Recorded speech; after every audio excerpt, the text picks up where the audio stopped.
Hello students, मेरे से गुजर आपका एक बार फिर से स्वागत करता हूं। और देखिए आज अपन जानेंगे राजीव गांधी स्कॉलरशिप के बारे में। देखिए राजीव गांधी स्कॉलरशिप है, इसमें देखिए गवर्नमेंट आपका पूरा खर्चा उठाती है, तो इसी के बारे में जानेंगे। देखिए सबसे पहले मैं आपको थोड़ा सा बेसिक बता देता हूं। देखिए दोस्तों, राजीव गांधी की जो पुण्यतिथि थी, उनकी जयंती थी, उस पर देखिए राजस्थान सरकार ने इस योजना की घोषणा करी थी, राजीव गांधी स्कॉलरशिप योजना की। और इस योजना में देखिए क्या होता है, गवर्नमेंट आपका पूरा खर्चा उठाएगी। यदि आपका विदेश में पढ़ने का सपना है तो देखिए आप विदेश जा सकते हैं स्टडी के लिए, और उसका खर्चा है गवर्नमेंट उठाएगी। जैसे कि आपका किराया हो गया, रहने का हो गया, इसके अलावा आपकी जितनी फीस लगती है वो सब कुछ आपको गवर्नमेंट स्कॉलरशिप प्रदान करेगी। अब देखिए 50 यूनिवर्सिटी की गवर्नमेंट ने एक लिस्ट जारी करी है कि यदि उन यूनिवर्सिटी में आप एडमिशन लेते हैं तो आपका खर्चा है गवर्नमेंट उठाएगी। वो लिस्ट भी मैं आपको आगे बताने वाला हूं। इसके अलावा कोर्स भी बताने वाला हूं कि कौन कौन से कोर्स में आप एडमिशन ले सकते हैं। तो देखिए सबसे पहले आप देखिए स्कॉलरशिप का नाम देख लीजिए, Rajiv Gandhi scholarship for academic excellence योजना 2021। देखिए इस योजना का जो घोषणा है 2021 में ही हुई थी, और देखिए 2021 से ये योजना लागू हो गई है। अब देखिए 22 अक्टूबर से इसके एप्लीकेशन फॉर्म है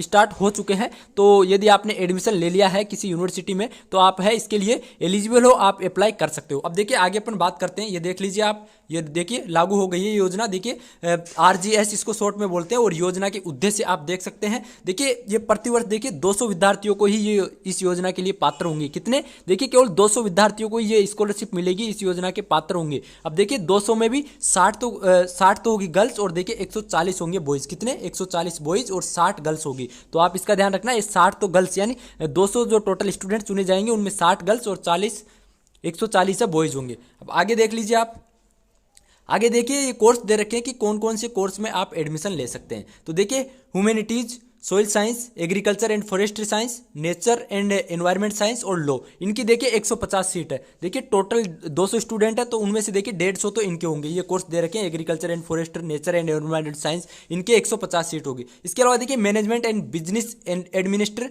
और इकोनॉमिक एंड फाइनेंस की 25 सीट है। इसके अलावा देखिए प्योर साइंस और पब्लिक हेल्थ की 25 सीट है। तो देखिए टोटल ये हो गई कितनी? टोटल हो गई 200 सीट। इसके अलावा भी यदि कोई सीटें खाली रह जाती है तो देखिए फिर इनमें भी एडमिशन दे सकते हैं, जैसे कि engineering and related science, medicine और अप्लाइड साइंस। तो इन कोर्स के स्टूडेंट भी एलिजिबल है। तो टोटल आपकी 200 सीट है, जिनमें से देखिए 60 गर्ल्स और 140 बॉयज है। उनका देखिए गवर्नमेंट खर्चा उठाएगी, गवर्नमेंट ही उनको छात्रवृत्ति प्रदान करेगी। अब देखिए आपको टाइम दे रखा है यहाँ पे, देखिए पोस्ट डॉक्टरल अनुसंधान का यदि आप कोर्स में एडमिशन लेते हो तो उसके लिए 1 वर्ष का आपको टाइम मिलता है। पीएचडी 3 वर्ष, यानी 3 वर्ष तक आपका खर्चा गवर्नमेंट उठाएगी। स्नातकोत्तर उपाधि देखिए 1 से 2 वर्ष का ये कोर्स है, और इसकी अवधि पर भी निर्भर करता है। इसके अलावा देखिए स्नातक उपाधि है, ये कोर्स की अवधि पर निर्भर करता है। तो ये टाइमिंग दे रखा है कि कितने टाइम में आपको गवर्नमेंट है स्कॉलरशिप प्रदान करेगी, कितने टाइम तक। अब देखिए ये यहाँ पे दे रखा है कि देखिए यदि आपको टाइम बढ़वाना हो, यदि आपका टाइम में ज़्यादा टाइम लग जाता है कोर्स में, तो आप वो भी गवर्नमेंट उसके बारे में सोचेगी कि आगे स्कॉलरशिप देना है या नहीं देना।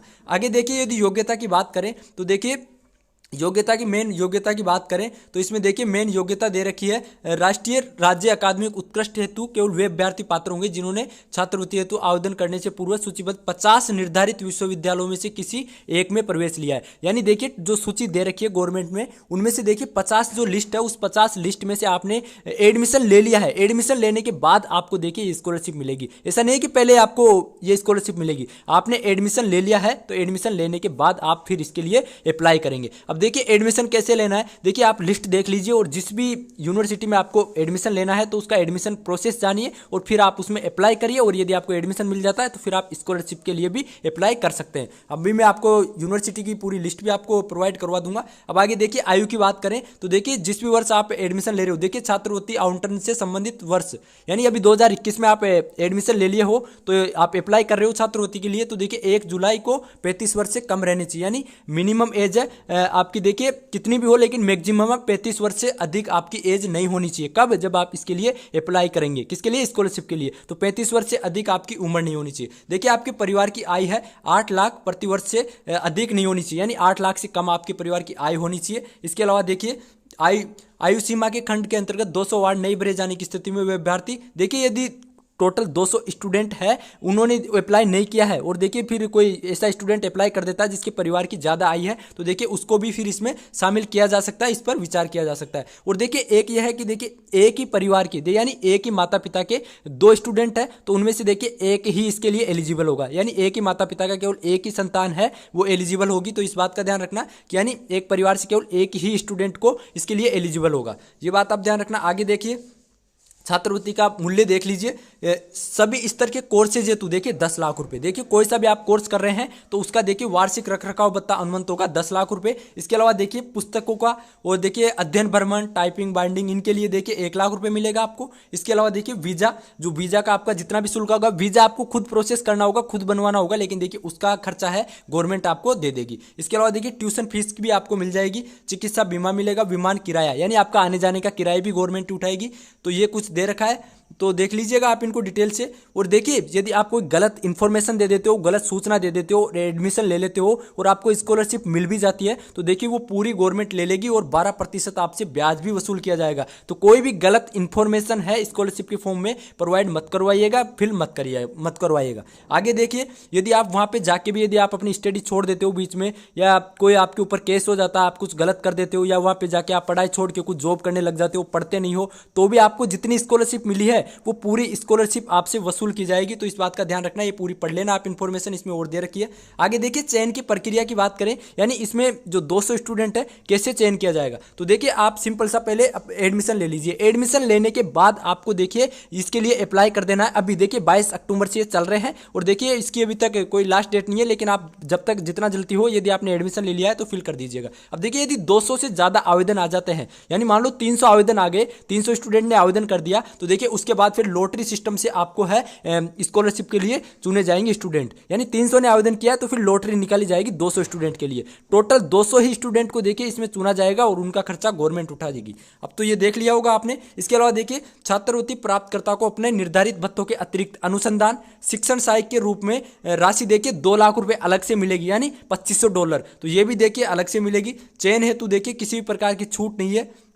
योजना के अंतर्गत देखिए किसी भी प्रकार की छूट का कोई प्रावधान नहीं है। आगे देखिए ये यूनिवर्सिटी का नाम दे रखा है, जैसे कि देखिए university of Oxford, university of kingdom, देखिए ये यूनाइटेड स्टेट, हार्वर्ड यूनिवर्सिटी, ये देखिए जितनी भी मेन जो यूनिवर्सिटी है, विदेश की टॉप यूनिवर्सिटी 50 उनका यहाँ पे नाम दे रखा है। यदि इनमें आपका पढ़ने का ड्रीम है तो आप इनकी साइट पे जाइएगा, गूगल करिएगा और वहाँ से एडमिशन प्रोसेस जानिए और फिर आप एडमिशन के लिए अप्लाई करिए। यदि आपका एडमिशन हो जाता है तो फिर आप देखिए स्कॉलरशिप के लिए अप्लाई करिएगा। तो आप चुन सकते हैं, यदि आपको जाना हो विदेश और आपका सपना हो विदेश पढ़ने का, तो आप इसके लिए देखिए अप्लाई कर सकते हैं। बाकी ये इसके बारे में आप डिटेल जान सकते हैं। इसको देखिए आप ले लेना, मैं इसका लिंक दे दूंगा टेलीग्राम से, वहां से आप इसको ले लेना और देखिए आराम से आप इसका पढ़ लेना। देखिए चयन प्रक्रिया यहाँ पे दे रखी है। देखिए सभी आवेदन राजस्थान सरकार के विशेष आरजीएस पोर्टल वेबसाइट पर प्राप्त किए जाएंगे और उसके बाद पोर्टल पर ही आवेदकों का चयन किया जाएगा। यदि निर्धारित समय के भीतर 200 से अधिक आवेदन प्राप्त होते हैं तो छात्रवृत्ति आरजीएस पोर्टल द्वारा शासित लॉटरी प्रणाली के माध्यम से प्रदान की जाएगी। देखिए यदि 200 से आवेदन ज्यादा आ जाते हैं तो फिर लॉटरी प्रणाली से आपको एडमिशन मिलेगा। तो ये देख लीजिएगा, आपको कॉलेज अलॉट होने के बाद, यानी आपने एडमिशन लेने के बाद ही आप इसके लिए एलिजिबल होंगे। तो देखिए वो कॉलेज का आपको लगेगा कि आपने कौन सी कॉलेज में एडमिशन लिया है, तो आप देख लीजिएगा ये और आराम से देखिए फिल कर दीजिएगा यदि आप इंटरेस्टेड है ये। अब देखिए नेक्स्ट ईयर भी ये चालू होगा, अभी हो गया है ये, बाकी नेक्स्ट ईयर भी होगा। जब यदि आपको नेक्स्ट ईयर जाना हो तो हम आपको बता देंगे कि कब इसका एप्लीकेशन चालू होगा। देखिए स्टूडेंट, इस स्कॉलरशिप से संबंधित इंपॉर्टेंट बात, देखिए स्नातक स्तर के पाठ्यक्रमों के लिए केवल मानविकी से संबंधित विषय ही मान्य होंगे। यानी देखिए आप यूजी में एडमिशन लेते हो तो देखिए यूजी में यदि मानविकी यानी ह्यूमैनिटी से संबंधित विषय में आप एडमिशन लेते हो तो यूजी में आपको स्कॉलरशिप मिल जाएगी। बाकी आप दूसरे कोर्स में एडमिशन लेते हो यूजी में यानी स्नातक में, तो आपको देखिए स्कॉलरशिप नहीं मिलेगी। केवल एक ही विषय यानी मानविकी से संबंधित जो विषय हैं उन्हीं में देखिए यूजी में एडमिशन लेते हो तो आपको स्कॉलरशिप मिलेगी। बाकी देखिए आप एमएससी या पीएचडी करते हो तो देखिए जैसे कि आप ह्यूमैनिटीज से कर सकते हो, soil science, agriculture and forestry, इनसे करते हो तो आपको स्कॉलरशिप मिल जाएगी। बाकी यूजी में देखिए आपको केवल ह्यूमैनिटीज में ही आपको स्कॉलरशिप मिलेगी, यानी ह्यूमैनिटीज में एडमिशन लेने पर ही आपको स्कॉलरशिप मिलेगी। बाकी एमएससी या पीएचडी आप देखिए ये जो दे रखे हैं इनमें से कोई से में भी आप कर सकते हो, इन कोर्स में से, इन सब्जेक्ट में से किसी भी सब्जेक्ट से आप कर सकते हो तो आपको स्कॉलरशिप मिल जाएगी एमएससी और पीएचडी के लिए। तो आप इस बात का ध्यान रखना और कोर्स अच्छे से चूज करना किसमें आपको एडमिशन लेना है। इसके अलावा देखिए जो ये स्कॉलरशिप है ये राजस्थान के स्टूडेंट्स के लिए ही है, यानी राजस्थान के जो मूल निवासी है वो इसके लिए एलिजिबल होंगे। बाकी बाहर के स्टूडेंट्स के लिए ये योजना नहीं है। तो इतना ही आज की वीडियो में। यदि फिर भी आपको कुछ डाउट कंफ्यूजन रहता है तो कमेंट कर दीजिएगा। जय हिंद, जय भारत।